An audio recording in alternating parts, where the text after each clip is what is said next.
நல்ல பிரபலமா இருக்கக்கூடிய கதாநாயகர்களே இன்னொரு நடிகருக்கு வில்லனா நடிக்கிறாங்க. அது பேன் இண்டியா படம் உருவாக்குற கல்ச்சர். ஆமா.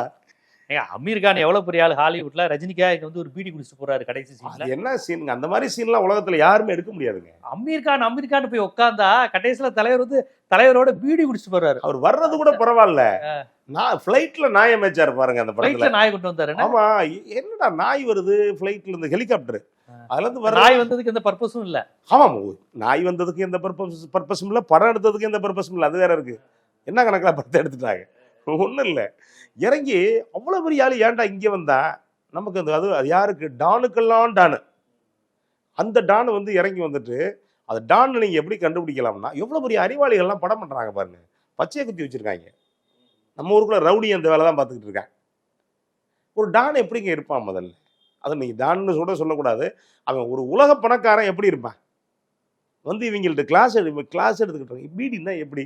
அது எப்படி குடிக்கிறது? What is the beedi? Nice. அப்படி இருக்கு. அவனுக்கு உண்மையில நேரம் இருக்குமா? இன்னொன்னு, ஒரு கூலி தொழிலாளி என்னதான் பண்ணாலும் ஒரு கூலி தொழிலாளிங்க. அவனை பொறுத்த வரைக்கும் அவனுக்கு ஒரு புல்லு.